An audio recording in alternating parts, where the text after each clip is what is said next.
Welcome to the Soul Tribe Podcast. The Soul Tribe Podcast was created to help you navigate through the world of spirituality, wellness, and self-development in an easy, grounded, and relatable way. We break down everything from the Akashic Records, manifesting, spirituality, and so much more. We want to help expand your boundaries and bring the spiritual world to you in a fun and easy way. Get ready to be inspired with tips, tools, and easy to digest information. Let's do this.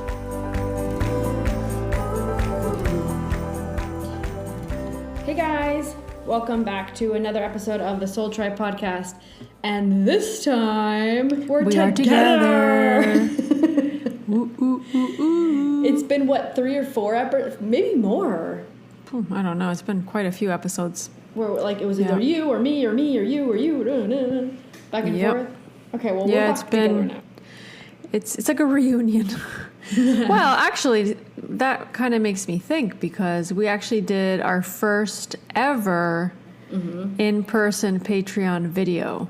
But there's a lot of people here that have never been to our membership website where, like, we do our extra episodes, right? But for those that have been on there know what we're talking about. But let's explain that. So in our membership website, we have additional episodes that come out a month, right? And then there's one, I do a solo on my own, one a month. And then you, Lorena, you do a solo, one a month. So usually you and I do very different subjects. I'm usually very galactic, DNA, upgrade, energy, kind of like just all that stuff. And then you're very like the eclipse, the emotions, the energy, the releasing, the family the trauma, healing. The drama, the fear. I don't know if you want to add anything there. Healing and just when I'm getting through, I think a lot of times when I do readings, there's a theme many times each month or for weeks at a time that really resonate with the collective from what I get through the Akashic Records. So I talk about that too. It's kind of cool. Yeah. So then we both hit very different subjects. And then we do the third episode of the month in the membership where it's you and I together. But we've never been in the same country while we had that going. So it was always video because we always put it up video for people to see us visually, and then audio for those that are like listening to it in the car and prefer to listen to it, right? But it was the first time where we were recording not via Zoom in different places, but you came over to my house here in Cayman. We sat down on the couch together and we were like, oh my God, this is so weird. We're like recording and we didn't know if we should look at the camera or at each other. We were like, what's going on here? We had to get more comfortable with the dynamics of we're in the same room and we're looking at each other, because before you would just look at the camera and you're looking at everybody while you're looking at the camera. Yeah. So we're getting a hang of that, but everybody gave really good feedback and said that nobody said, you guys do look, no, nobody said that. You look awkward. No, everyone said that they liked it. So it's only uphill from here. Yeah. It was a nice recording that actually. It feels so different. And actually saying that, we're recording in separate houses right now. Yeah, we're recording separate houses right now, but you're going to be moving in next door. So we're probably going to be doing more recording, even for the podcast, like in the same room. Oh, it'll be in person for sure. It's just easier. Yeah. Definitely easier for living in the same place. So now all our membership videos together are going to be us on the couch, probably in the same room. Yeah, unless we record like our own solo episode for the podcast or do our own separate community ones. Yeah. I mean, we always do we each do a solo every month, so we'll be doing that on our own as usual. But I quite enjoy those actually. Yeah. Yeah, I just sent you a message before we came on here to record, saying how I have kind of an idea of what I want to talk about, but it's so interesting is like just what comes up sometimes. I'm like, I didn't even expect that was going to be what I was going to talk about, but it comes, I download it and then I talk about it and I could keep channeling. I love it. For me, it's a little different because usually I still do, but I did more frequently votes where I'll just go on like in the group and I'd put a poll and be like, hey, vote what subject you want me to talk about this month.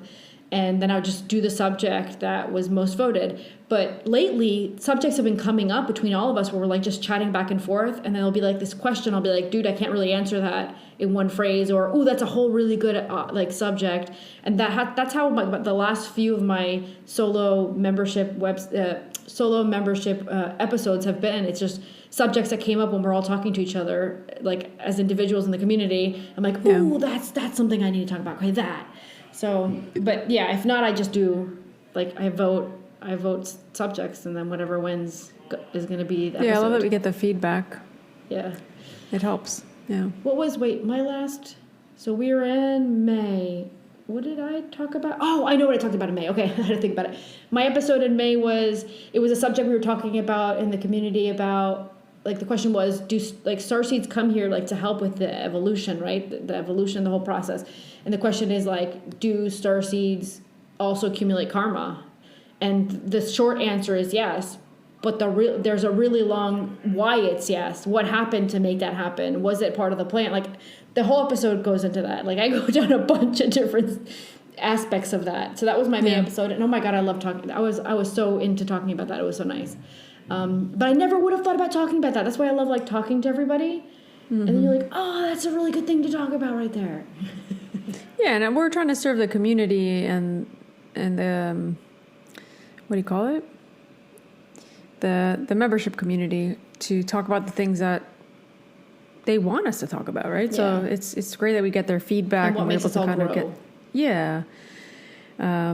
but yeah, you brought up a topic the other day. I think we were at the supermarket or something. We were coming back from the supermarket, or we were in the car heading to the supermarket. Yeah. And then for some reason the subject came up, and I said, "Ooh, this is a really good episode." Now it's funny because now like there's stories behind the episodes of us. Oh, we were heading to the supermarket. Oh, we were at the beach. Or yeah. Okay. So I actually looked up the definition. First, I didn't know how to say it in English because I was like, Lorena, it's in Spanish, but I don't know English. So in Spanish, it's egregor, but in English, it's egregor. So basically similar. Basically the same thing. Yeah, but I'm going to read out the definition before I explain what I understand it is. So originally, it's the spelling comes from like a Greek word from ancient Greek. So that's not surprising. Meaning wakeful, right? Huh? Meaning wakeful? Meaning wakeful, yeah. So it's an occult concept representing a non-physical entity that arises from the collective thoughts of a distinct group of people. So the example I was talking about when we were in the car was like that typical like haunted house scenario where like there's this one haunted house and maybe there's an energy entity or being that's in there that hasn't moved on, right? And it is actually kind of like living there in fourth density, right? In fourth dimension, but it's there. And someone someone finds out about it, and then someone else finds out about it, and people start visiting the place. And then maybe there's even investigators that start going and investigating the place, expecting it to be haunted and giving their stories. Then the next investigating team goes. And so supposedly what ends up building up, if it's enough energy and people coming in and out, and concentrating on that one, in this case, that one haunting, what accumulates or it's created is this massive like energy bubble. I see it like an energy bubble, but it's like this massive energy that's an egregor. And the egregor then, it makes the haunting even more massive. So it's not that, I don't think that individual soul that might have been originally stuck in fourth density there, haunting the place, sort of say, I don't think that they got more powerful. I think that the belief system and the excitement or the curiosity of everybody created this big bubble of energy that now makes this whole, there's even scenarios of supposedly poltergeist-like energy. It creates poltergeist-like energy. That makes sense. So I was thinking about that, and I don't remember why it came up. I don't know why it came up in the car, but I was thinking about that and saying, I think that we do that with everything. Things that are great. Of course. And things that are really bad. I agree. I completely agree with everything you're saying because it can go both ways. From bringing, it's like you're feeding the energy in something, right? Into something. If you think about it this way, every group, every country, every planet has a collective energy. This is how they're showing it to me. and the thoughts, the beliefs start to, it's like it all accumulates, especially with what's mostly prominent, right? Where the majority, it can affect everybody else. Doesn't mean everybody else is going to believe it, but it brings energy to a certain aspect or thing. So that makes sense. Like if you're talking about like a haunting, for example, or if there's like, I don't like using the word haunting for some reason. If there's a house that has a spirit. That energy is not haunting that place on purpose. It's probably just living a cycle and it's still there. Exactly, yeah. But I mean, if there's more energy brought into it, it could be a case of the energy of that spirit that's still present there gaining more strength because everybody's putting attention and energy into their thoughts and their beliefs in it. But I think there's an aspect of it also being, it's like placebo. What do you think about that? Yeah. Can I tell you what I'm getting while you were talking? The example they gave me, Gettysburg. Everyone knows like Gettysburg is like this really, really active, energetic place for ghosts because of like the battle that took place. Mm-hmm. And what I'm understanding is could be considered an egregor is basically so many people know about that and concentrate on that. And I know we have people from all around the world, so some people might not know about what I'm talking about, but for those that are in the States, they'll know. And if you don't know, just like, I guess you can Google it, look it up, like the battle, I think it was called the Battle of Gettysburg, right? But yeah, the Battle of Gettysburg. So it's considered a really, really, really haunted place, and a lot of investigators love going there. And I think, and it seems to be really active from what they say, right? But what the Akashic records are showing me in this example, that could be, some people might be able to use the word egregor, is that the concentration, the focus, or the energy you're putting into like thinking about that, or in this case, we're talking about that, or investigators going and spending time being there and looking into it. It's like you're sending off energy, and those beings are able to grab onto that energy. Yeah. Yeah. So it's almost like they gain energy, and it helps them better sustain themselves or become more powerful, sort of say. It gives them life. Yeah, that's another word. Yes. The placebo effect. Yeah, you could also probably call it that because you're expecting something to happen and your will for it to happen happens. Maybe that could be the placebo effect, right? Yeah. Yeah, exactly. We can see that in other aspects outside of this concept, I guess, like where, I don't know, like signs, right? You're asking for a sign and maybe you are receiving the signs, but then everything becomes a sign because you're expecting a sign to come through, and then you assign a meaning to everything. That's not everything. I remember Sandra saying that once. But is it possible that you're just looking for one and you'll just convert that sign from something that's maybe not even a sign? I'm like, yes, that's possible. Okay. That is possible, yes, right? Yeah. But you know what that sign is. That's why sometimes you have to kind of put that, you have to assign. It's not a sign, the word I'm looking for. It's, you have to know what you're looking for in the sign, because then anything general will become a sign.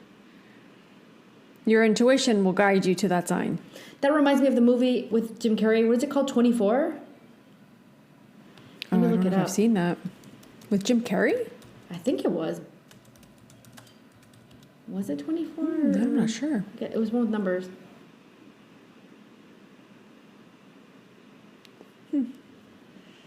Can't recall. Yeah, 23. It's 23, not 24. Close enough. A man who was played by Jim Carrey discovers an obscure book about the number 23, and then he starts finding the number 23 and everything. I remember this. What is the name of that? Because there's this thing of like when you start thinking about a car that you want to buy, for example, and you see that car everywhere. This is the same thing. Is that the same thing? Is that the same name? Yeah, it's the same. No, they're not I don't know if they're represented in the book, but that was the conversation that we were having with Sander when we saw that movie. He goes, "That's exactly what happened." But he's like, when you think of something, you're gonna find it. You're gonna find it no matter what. You're gonna find that. He was looking for what Sander was saying was he was looking for the number 23 and everything. You're more aware of it, so you're gonna see it. Before, it might have still been the same amount of cars that went by you, but you weren't aware that it wasn't something in your reality. Were you aware of it, or did you call it to your reality? I think there's an aspect of both. I think so too. A little bit of both. Yeah. Yeah. Let's do a social experiment. let's say white car. That is like the most common. Okay. White. Yeah, no. No, I want to like say something specific and see how many people that are listening spot that in the day, for example, if it comes up more. Let's think of something. A red good, though. Mercedes. Let's not use a car. Let's do something else because I think Well, a car. a lot of people listen to us while they're driving. Maybe. So I think it's funny. Like a Volkswagen bus. I love them. We have to stick with one. If not, we're just confusing people now. Yeah, a VW, a Volkswagen bus. Okay. Should we put a color? What is it? Is it like the old wagon ones? Is that what it is? Yeah, those cool. The long ones.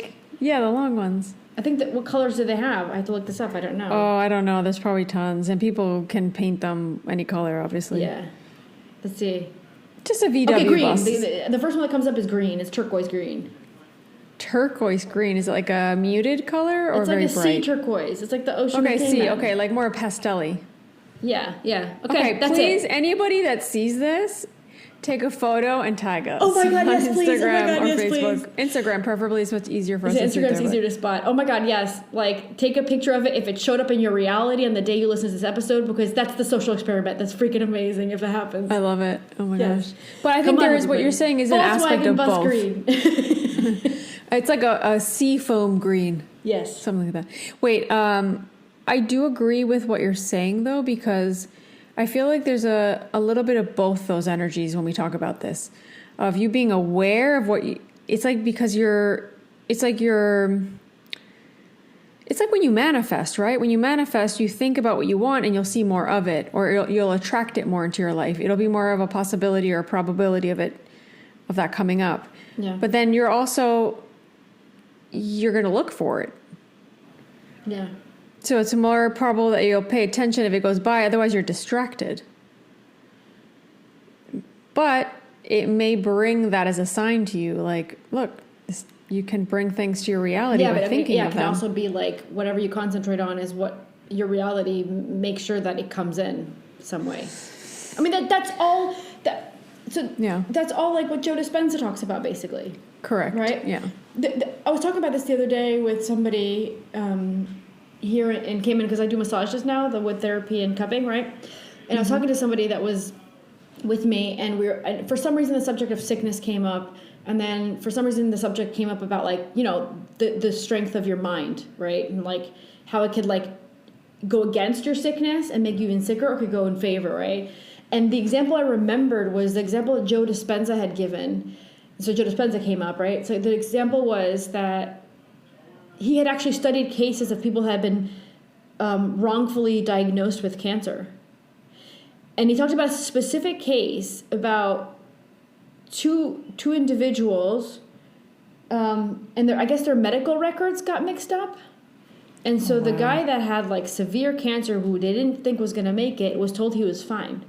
And the guy that was fine was told that he had severe cancer, and he didn't have that much to make it. And you know what ended up happening? The guy that had nothing actually ended up passing away around the time frame that they told him he would pass away, but he actually wasn't sick. They give him the wrong diagnosis. We believe our mind is very powerful. So yeah, his mind took charge and said, "Okay, I have 5 months to live," and his mind told his body, start breaking down slowly because you got 5 months, right? Like he totally believed that, and the body took the cue, I guess. What you believe becomes your reality.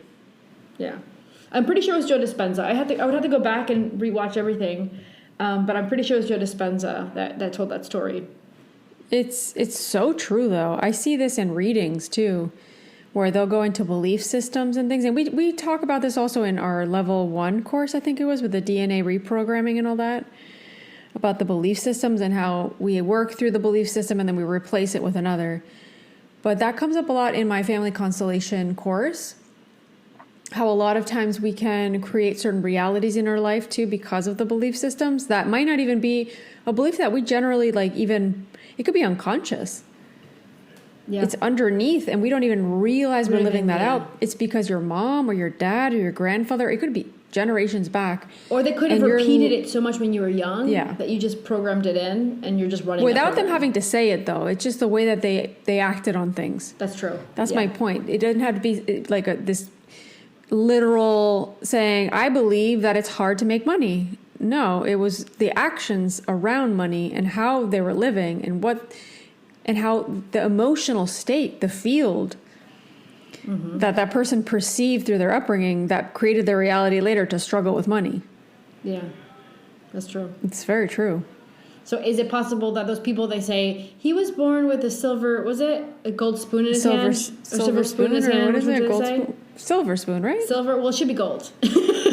Gold seems fancier. So is it possible that it's not that individual person was lucky to be born into a family? Is it just that they just were born and like, these are things that I deserve and they need to come to me and there's no other option? Yeah, and things can come with ease. And I think that's where I would agree the same. It's a mix. It's the reality you lived and what you believed, but also the circumstances, right? Because there's probably the egregor of that family, the energy around that, the field around that is that there's money's easy and we don't necessarily have to work really hard, or maybe you do have to work really hard. Depends on the belief. But that money flows and you can always expect it to come in. And as long as you have these set of beliefs, money will be easy. But then the circumstance of growing up in that family or that energy or that collective of certain things that were maybe easier because they were easier because of the family you were in, because of the context, the connections, the school you went to. There could be an aspect of that too. I think it's a collective of things. It's funny because Holland was a little different because I guess, I don't know if it was Holland that was different, but all I know is my experience since I literally got on the airplane to leave Holland to come here, and I'm bumping into people that were either because my flight passed Bahamas, right? So I was either bumping into people that were like heading to Bahamas or from the Bahamas, or they were like coming from London all the way to Cayman, or, because that was the route, right? Yeah. So the grand majority, since it's not high season, it wasn't really like this high season thing. It was the grand majority were people that either lived here or were moving here or, something like that, or have family here. And so a lot of them were like, oh, well, I'm like, oh, yeah, I'm leaving Holland. I would bump into them, be like, and they would talk, oh, well, where are you from? Oh, well, I'm from South America, but I was living in Holland, but I'm moving to Cayman. And they're like, oh, what do you do? What job are you starting a job when you get there? What are you going to be doing? Everybody, Lorena, on cue, not one person asked me anything else besides, what are you going to do for work? How are you going to make it? The number one question. Because that was probably something in your mind already. No, it actually bothered me. I said, why is everyone thinking that you have to have a job? I was like, no, you can be doing something you love and that's your job. But just the word job, I'm like, get it out of here. I don't even want it. Don't come to me with that word. Do not come to me with that word. I think that you should do what you love, and then that's what you do. And I don't want to use the word job. Do you think there's a possibility, though, that there was fear? Because there was fear. There was some fear of how you would make it work. The fact that they were asking you, that was just a reflection of that? It could be, but Not that you believed it. But a lot of people, like, it's known for being an expensive place. That's what everybody says to you. Oh, here you need a job. At least sometimes you even need two. There's no way you're going to make it without it. Everyone says it here. But how did they not know that this is my point. Like, they didn't know that you had family. Because I was moving back from Holland. I was like, I'm moving back to Holland. Yeah, but what if you had tons of family here that you were going to just stay with them and you didn't have to work? No, because they would say, where were you living? I would say, I got divorced. I moved back to Holland. I'm from South America. I'm moving back to Cayman now. My child was born there. So they already expect no one's waiting for you in Cayman because you're divorced, and no one's waiting for you in Cayman because you're from South America. So they're already assuming I'm alone. That's a lot of assumptions. No one asked that. Do you have family in Cayman? Do you have a good group of friends? That would be the first question I'd ask. But that's not what people ask. What do you do? What are you going to be doing? What are you doing for work? And then the next question was, where's the real work going? Where are you sending your kid to school? And that was the other thing I didn't want. I'm like, I don't want her to go. I'm homeschooling her. I don't want her to go to school. I was already thinking I didn't want her to go to school. I was like, what the hell? Yeah. These questions. Yeah, maybe they were reflecting back at me so that I could finish confirming the decision in my head. But still, those are conversations I hear around me all the time, and I'm not even a part of them sometimes. Interesting. Yeah. But, I think this topic we're on is really interesting in the manifestation sense, too. Because we could be feeding off of the energy and the beliefs around us, and that could be stopping us also from our own co-creator energy. Yeah, the Egregor of the town you live in, the Egregor of the belief system, or Egregor of the country you live in, all that.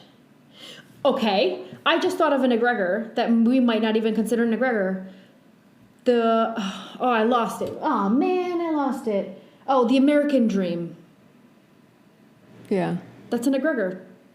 You need that little house of yours, and the family with kids, and the structure of a perfect family picket fence.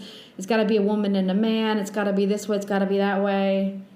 I mean, it's very traditional, the original picture of it. I'm sure with time it's morphed into other structures, right? But people still repeat it. I got to live that American dream. It's unconscious. It gets to a point where it's in the unconscious. Right? Maybe the American dream is going away to Mexico and living off grid. Maybe that's an American dream now. Like, that's the old way of thinking about it. Definitely. That's very true. It's almost like the way that I see it is it's almost like a branch off of the world that we were taught to live in and survive in, which is the consumption world. You know what I find interesting though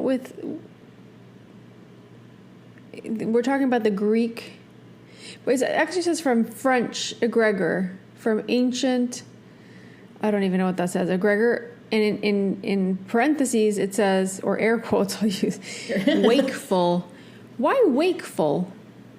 You're waking up, maybe, energy? Because all the energy I get around this word is more of unconscious repeating of things. But you're waking up an energy form. Wakeful. It just got me thinking. I just got stuck on that word for a bit. I was just like, what?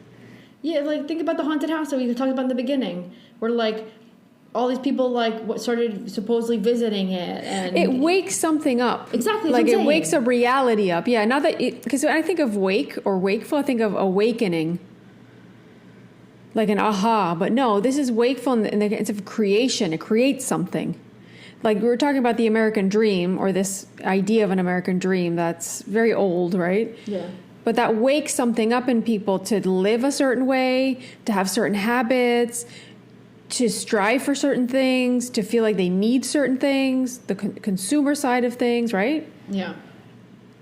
Where if you're talking about the haunted house, that's different. It wakes up maybe the spirit in the house. It wakes up or the spirit of the entire house, or the spirit of the soul. The wakes up the soul that was there. Okay, no, I just had to wrap my head around that for a bit because I was like, wakeful. Wait, can you guys hear? It's the screws going in Lorena's brain. He's like, it's a little rusty, guys, a little rusty.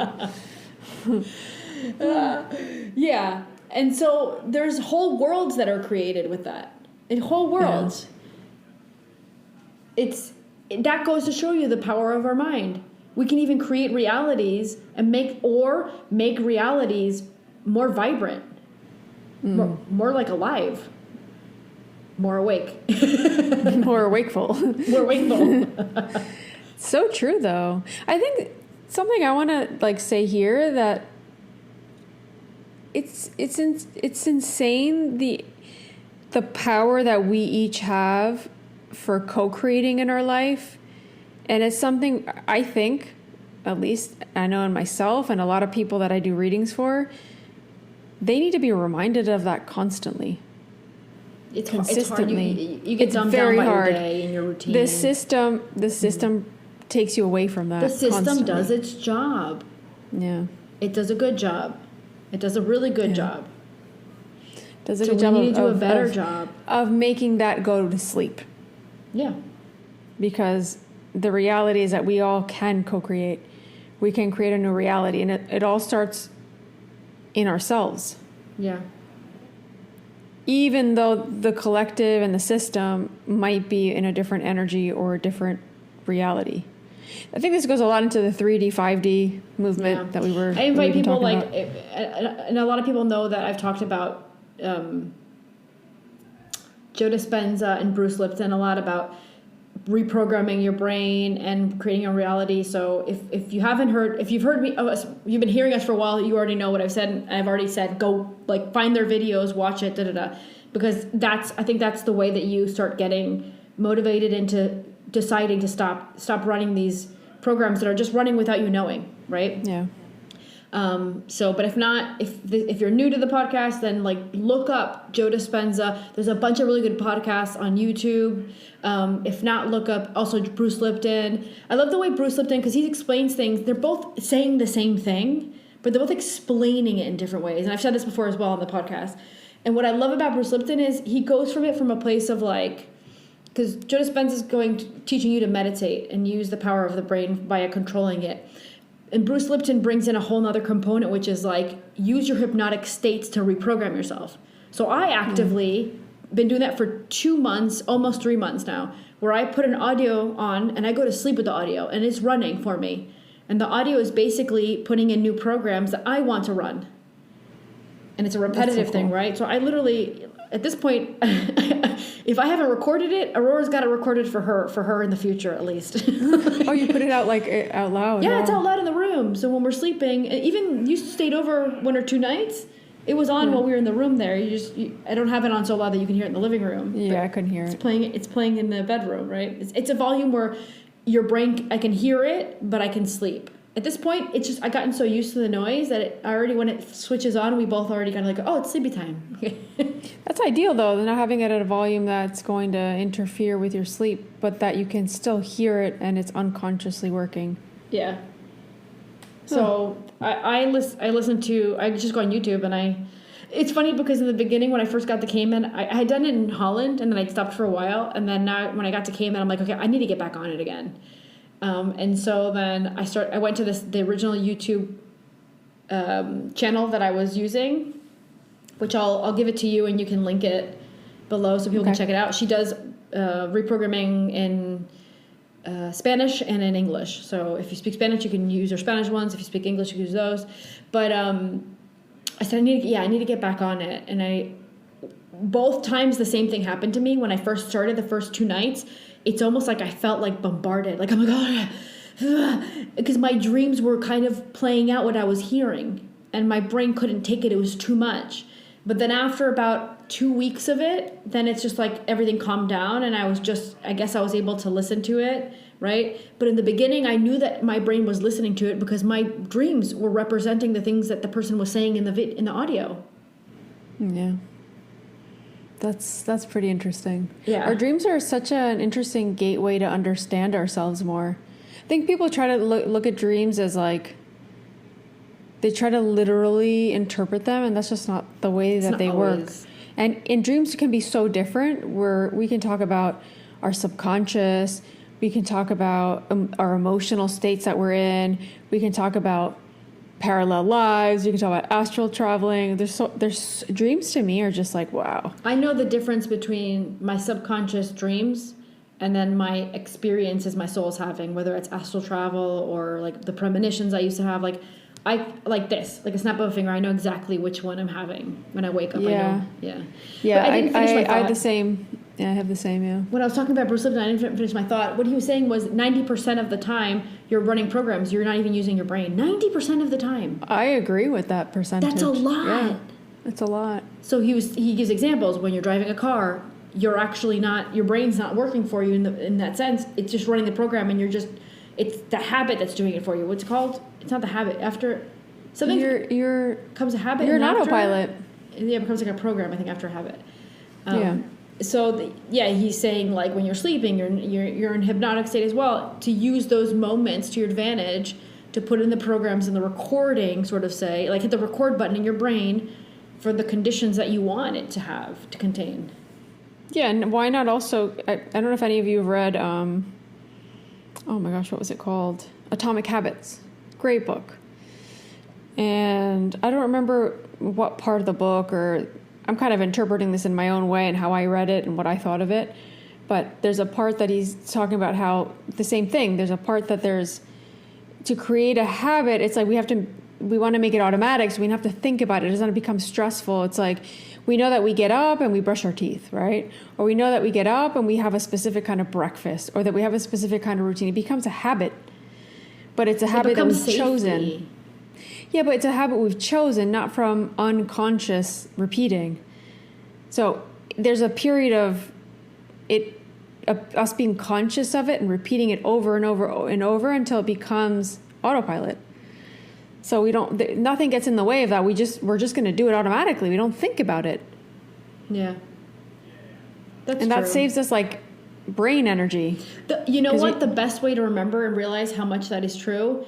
Have you ever had, and I'm sure you say yes, when like a light bulb breaks and you're like, oh, I have to change that later. And every time you walk into that room, even though you supposedly know that the light bulb's not working, you still switch that on because your brain's programmed to walk in and switch it on. You know exactly where it is.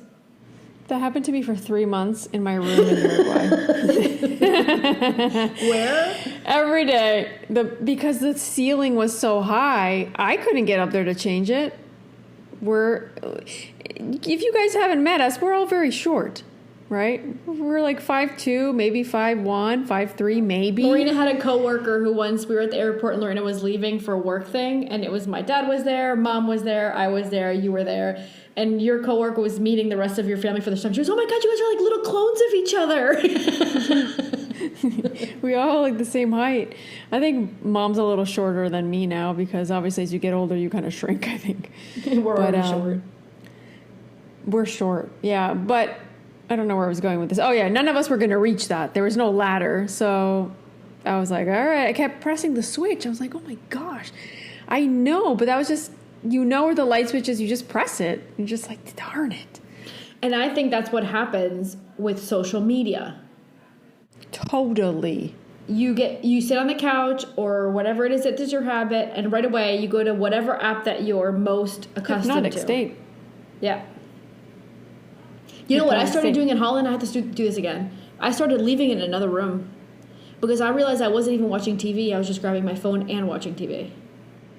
That's a good idea, actually. I could probably practice that during my work day. Like when I'm doing, because there's certain parts of the day that I just send emails and I'm getting back to clients or doing my virtual work where I could literally leave my phone. I have like WhatsApp on my computer. So if anybody reaches out, I can, but that's also distracting. Yeah, you'd have to close that. But I could leave my phone in the sense of Instagram and all those things, right?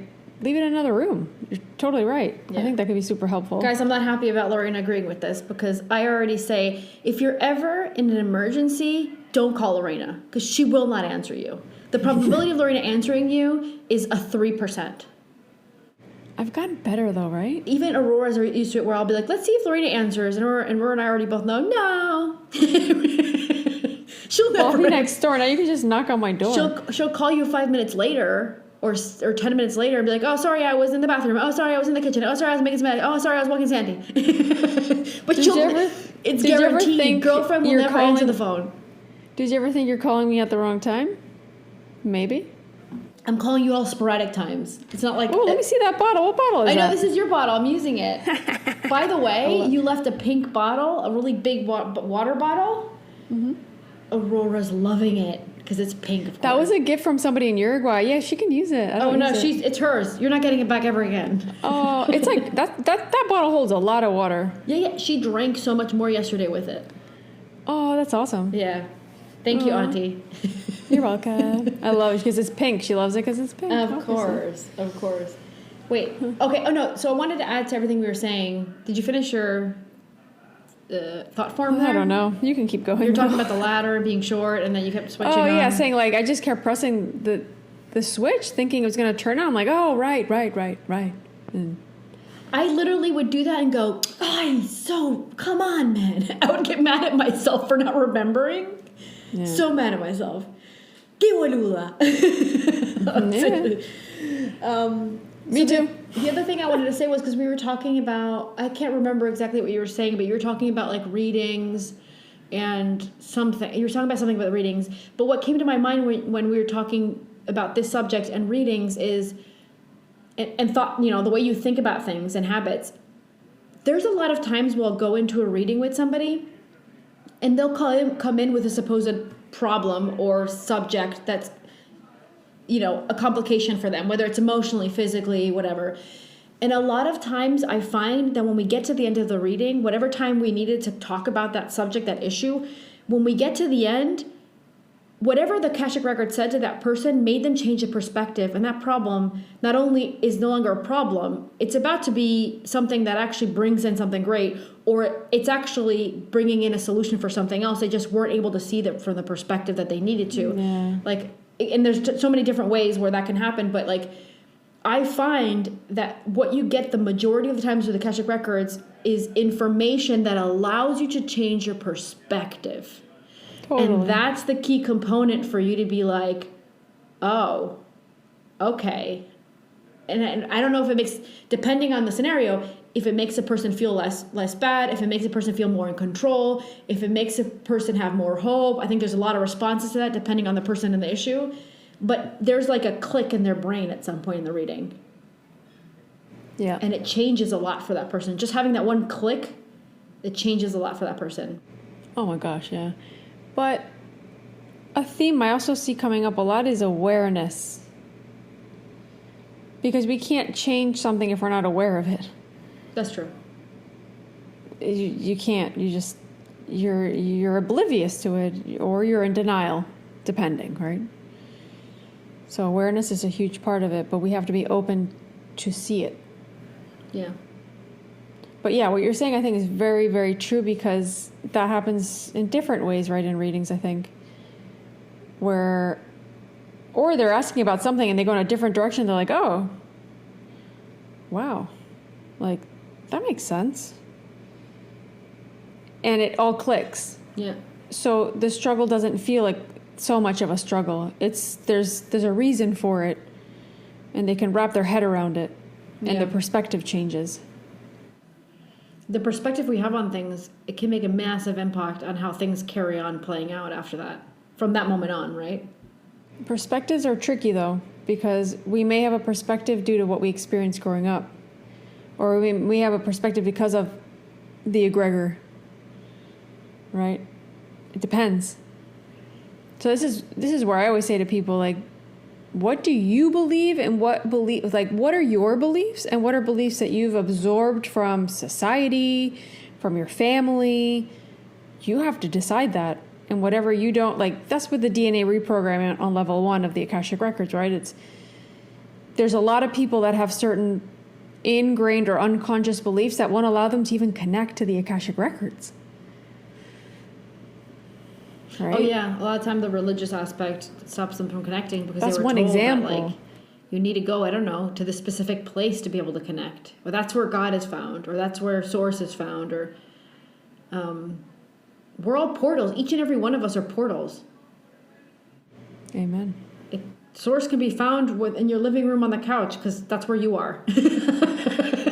Exactly. Yeah. I said that after I said that. I was like, oh, I like that way that sounds. Because you're on the couch in the living room, right? No, I'm sitting on the kitchen table. Oh, okay. Not on the kitchen table, at the kitchen table. Okay, good. I'm like, what? It's funny, like, how would you say it in Spanish? Estoy en la mesa. En la mesa. En la mesa. But if you say arriba la mesa, it's a very different words. But in English, it's not so different. No, in and at is the same thing. En la mesa, at the table. But the word arriba, on, it's like more serious. On top of. You would never make the mistake of saying, I am on top of the table. You would never say that. No, you'd never say that. Okay, But I wouldn't say I'm on at. top of the table. I wouldn't say estoy arriba de la mesa. Whatever. I don't. Why are we having this conversation? We're being really weird. I don't know. It's late. Because it's the difference in language that sometimes, like, it's like I'm not very specific with words sometimes because I don't feel like it's that severe, but sometimes in one language it's more severe to make the mistake than another. That's what I'm trying to get at. Yeah. Yeah, I get what you're saying. I'm just using your example to say you probably wouldn't say I'm on the table or I'm not on top of the table. Unless you really are, then yeah, do it, say it. You could be on top of the table dancing, I don't know. Wait, I want to talk about something because now that we went into the subject of the belief systems. Speaking on top of the table, no, I'm kidding.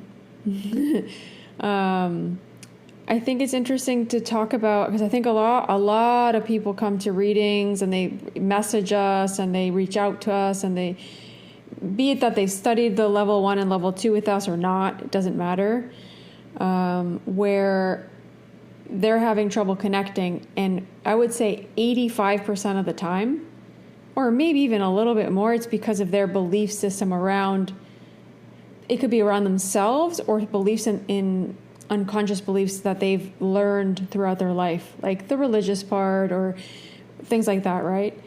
Some people it's comparing. It's like they think that someone else is so good at it, and I'm not even there yet. Like I can't. But that's a belief that you're not good enough. Yeah. The comparison's just reinforcing that, right? Mm-hmm. But it's a belief, and that belief's holding you back from creating something, a connection, from creating possibly work. It could be your work that you do to help people, the collective, to help people heal. And I think at a micro level, right? Because if we look at it in a smaller, we can look at ourselves first and look at our environment around that and see, like, this is just for us to do our own work, right? Of like seeing in my own body, in my own reality, where are the beliefs connected to me not being able to do this thing or this thing not happening in my life or not being able to co-create with this or connect to this. And then you have to expand that out, right? To your family, to where you grew up, to your community, to your country. That's funny that you say that, because that's literally one of the exercises that they do for remember my angelic program, the one that I do, which is like 4 weeks of ritual and stuff. Are you going to do that again? Yes, I'm actually going to do that again. I was actually I was going to plan out the dates before I announced it, but I've gotten quite a few people message me asking me if I was going to repeat it this year because a lot of people missed out on it, and I do plan on doing it. I want to be able to do it before August, and the reason is because August is a massive energy month. And I think it's really good if we all, if those that are wanting to get work in and get stuff released and get things aligned and jump on the August wagon of good energy that you can use your positiveness. I think it's good that we release it all. So I was thinking July might be my cutoff, where we just do the whole work in July, and then that person can walk into August already in the process of releasing all that stuff and all the work they did in July. So that's what I was thinking. That's a great idea. I was going to look at the dates. So we're in May. Today we're recording. It's May 24th. So I was going to look at it and confirm it in mid-June, the dates, and then I would announce it. So July. That's a great idea. You know, a lot of people. Yeah, a lot of people are reaching out about that. So yeah, I definitely think you should do that. Maybe a couple times this year. I'm obsessed with it. Did you? I mean, I know that you signed up, and I sent you all the but I have a feeling you didn't do them all. Is my sense off? No comments. No comments. Guys, she signed up for it. She was part of we have a chat group with everyone that signed up for it. It was even her idea and someone else's idea. I made a whole chat group so everyone could talk to each other. Lorena all of a sudden was talking about in the beginning, and then she just disappeared. Let me explain. I was in the middle of finishing Family Constellations. It got crazy at the end of the year for me. When was it? This was when was this? Remind me the date. It was in wait. Was it November? No, I don't remember anymore. It was last year. Wait, was it? Yeah. There's those 2 times I was literally so busy with work. No, April. May. No, we're in May now. No, I don't know. I don't remember, but lots of things got in the way, and I was doing stuff for Family Constellations that I paid for. I'm invested in, and I wasn't gonna half-ass it, I guess. It's amazing. So it's a program that I really it's worked for me, because I don't know how many years I was stuck in Holland, and now I'm here, and most of the rituals I was doing had to do with me wanting to end up here where I am living now, right? And the way I'm living now. So, and I've heard a lot, I got really good feedback from people that like managed to get unstuck from stuck situations.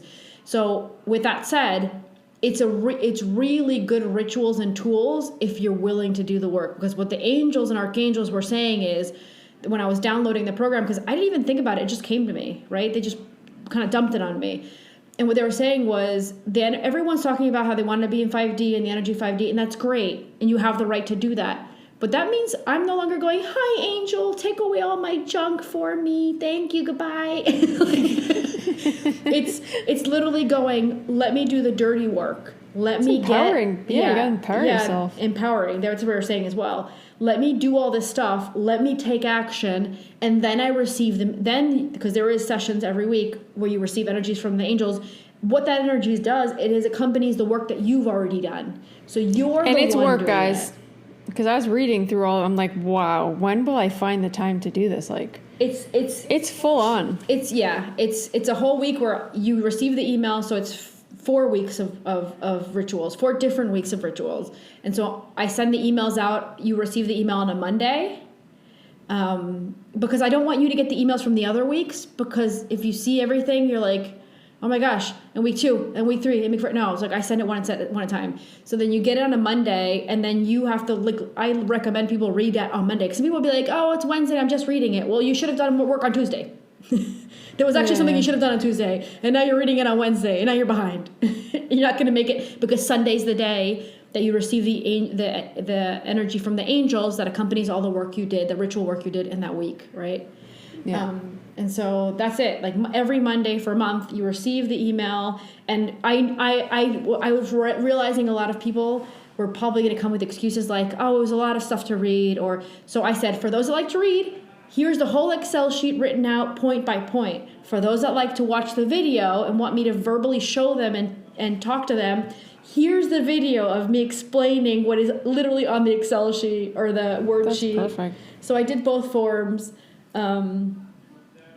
And then we had the chat group, which I'm going to do for the next round as well. The chat group where everyone that's enrolled in it you're talking to them.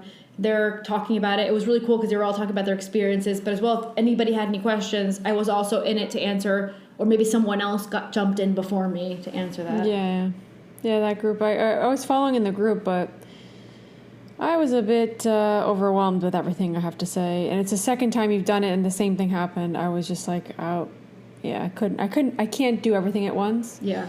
It's just... Well, for those that have already... You're not fully in it, right? Yeah. For those that already enrolled in it, because I have some people that did it 2 times, right? They did it the first time around, and they came back again to do it again because they felt like they wanted to like do it better or have more time. But I decided that the one I do in July, because August is so important, I was going to invite everyone back in that had previously signed up at some point, and so they'll be part of the group as well. So it will be a pretty big group, which I want, because I want a lot of energy running. It's going to help us as a collective as well, which is the whole idea. So those that have enrolled previously, and there's quite a few people that like dropped out midpoint, where they're like, oh, I fell behind. You'll be able to do it in July, and not everyone might want to. Some people might feel like they completed it. So I'll be inviting them to email me, but I'll announce it when But you can work different things, right? Yeah, no, I mean, you're listing. Like one of the exercises of the week is listing all the stuff you want to get rid of. And one of the exercises of the week is listing all the things you want to bring in. And you know what's really funny? I thought that I would have a massive list of things that I want to bring in. And I found quite a few people email me with the same scenario that I had personally, which was, dude, what I want to get rid of is like 4 pages long of what I wrote. And what I want to bring in is half a page. I'm like, me too. Wow. Because we just want a simple life. We want to get rid of... I realized that with the exercise. I'm like, I want a closet full of, and I want a car, and most people that are in this line of work, it's not that we don't deserve good things, because we do, but we just like, I want to live in this kind of environment. I want to have this kind of life. And it's not very complex, big list of stuff. It's stuff that like we align with and that we think is going to bring us tranquility and balance and happiness. Yeah. But the list of stuff that we want to get rid of, most of us have four pages on. I had 4 pages. Wow. Yeah. just, and I left the paper. Yeah, the paper there, and then I'd like remember something else, and then I'd write it down, and then I'd remember something else, and I'd write I'm sure it down. you could add to both sides, right? Yeah. For sure. Oh, so an example That's of that great. is, sorry, I get so excited that I won't stop talking about it. Sorry. One of the things I realized was, the first thing you do is you release stuff. That's the first week, and so I wrote down a bunch of stuff. When I got into the week of what I wanted to bring in, I wrote down that I wanted to bring in health. But then when I finished the week and weeks had passed after I did the exercise, I realized that I had never listed that I wanted to let go of sickness. Wow. I only wrote down that I wanted to bring in health, but I never remembered to write down I'm done with sickness. I said, that's telling, isn't it? That is. Maybe there's something that's still attaching you to it. Yeah. So it also woke me up to certain things, and quite a few people emailed me that they realized things as well. It's like, oh. That's so cool. Anyway. Yeah, it's cool you noticed that. I'll stop talking about it. Anyways, yes. That's great you're doing it. I think that's good. A lot of people were asking. That's why I asked you now, because there were quite a few people that even reached out to me, said, hey, is Lucia doing it? I'm just like, yeah, at some point she's going to do it. I don't know when, but yeah, we brought it up here. So that'll give people at least some insight into knowing that it's coming up at some point soon. Yeah. So, yeah, I don't know if you want to add anything else to what we've been talking about.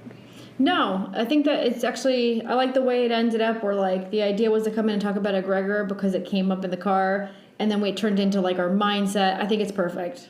I'm very happy. Yeah. The only thing I'll add is that because I want to invite people to go to my website, which you're linking, but it's luciaspigot.com. And if you go scroll all the way to the bottom, you'll see the Gaia logo. And for those that don't know what Gaia is, Gaia, I call it the Netflix of spirituality.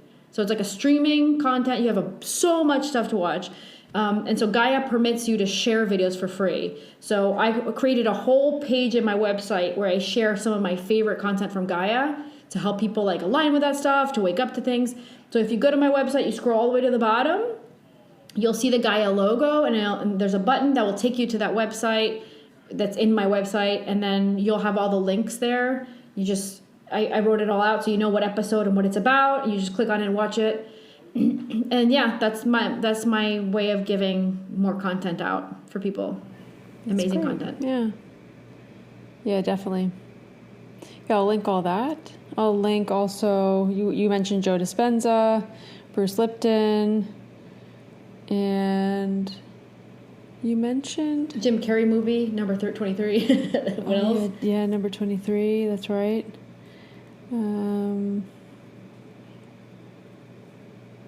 Yeah, and I'll also link our all our social media and all that. So like we mentioned at the beginning, just I guess a reminder that if you are looking for a community, additional content, come join us. I'll put the link on the show notes. I mentioned this in the previous episode. That was my solo episode. But you get some really cool discounts, that's for sure. Even if you want to get a reading and want to come join for a while and get extra content. And for our courses, there's discounts for the courses. Yeah, there's discounts on courses, and there's things that we do for our community that it's like giving back, right? What we started interviewing. We have the next interview coming up next month, but it's really cool. I'm excited for that one. Yeah, I want to watch it because you're feel doing very that invested in that journey because we talked a lot with that person. So yeah, exciting.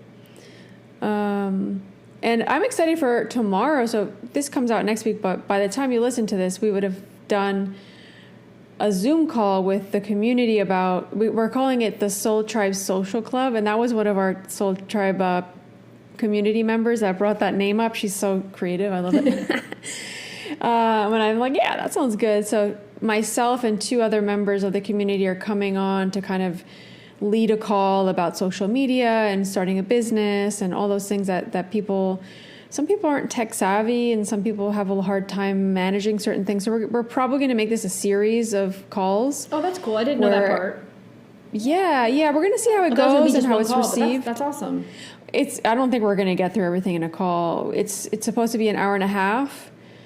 And I really honestly don't think we'll get it's hard to go very deep in an hour and a half if there's like 10 questions, right? So depending on the amount of questions, we'll leave that for another call, right? I think it's important to note that the 3 people that are leading it, which is you and 2 other community members, I think it's important to note that all 3 of you, right, worked in media and like, what would you say? Marketing and project managing. Yeah. So we all come from different backgrounds, but I think I don't know. I also got that call before this person, because one of the community members reached out to me on Instagram and she was asking me some questions. I go, and it was her, it all was inspired by her. She said something, I'm like, why don't we like do a call with the community? Because there's people that are all struggling with this and other aspects as well. Yeah. And she's like, yes. And I was like, okay. And I sent a message in the chat group and said, who would be interested? And a bunch of people are like, yes. And the good thing is we record it so then people can watch it or listen to it later. So that's always a good thing. But I think this call will give us an indicator as to if it could be more of a coaching thing that we do monthly, or a coaching thing we do quarterly, or as needed. We just don't know. Whatever develops from it. Yeah, whatever. This is what I'm saying. We go by the needs of the community, and we're all there to support. We all help each other, because it's not just us helping them. They help us. We all help each other.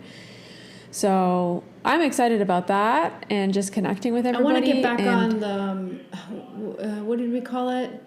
The manifesting experiment. We had done a manifesting experiment, and I think we need to rethink the way we're doing it, because that's why the experiment was for, to see if it worked. Agreed. So I think we need to do a poll to see other ideas. I wanted to talk about it on our quarterly call when we were all on, but then for some reason we got distracted. We always get distracted with talking about everything. We all go all over the place. Yeah. It's fun. So maybe, those quarterly calls are fun. Poll and see what everybody wants, because I think that we shouldn't drop the manifesting experiment. I want to be able for us to like test out our co-creating skills and nail it so that we can all get something out of it. So that's my goal. That's what I want.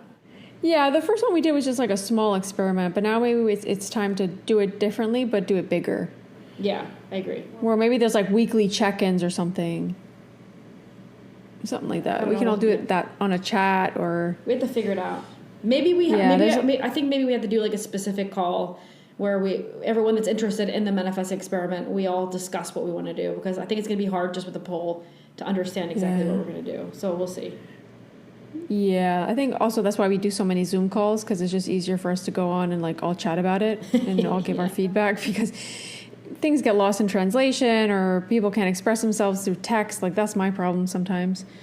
But yeah, I'll put the link to our community, and if you guys have any questions about that, feel free to reach out to Lou or myself via Instagram or our contact forms that will be on the show notes as well. And make sure you subscribe, because I think this is something we have an episode every Monday, and if you're not subscribed, you could miss the episode. So you can subscribe via iTunes, via Google Podcasts, via Spotify. Yeah. So subscribe. That helps support the channel. Also, if you are enjoying, because we put this content out for free. We have our community as a form of, we charge very little, but we try to give as much back as we can.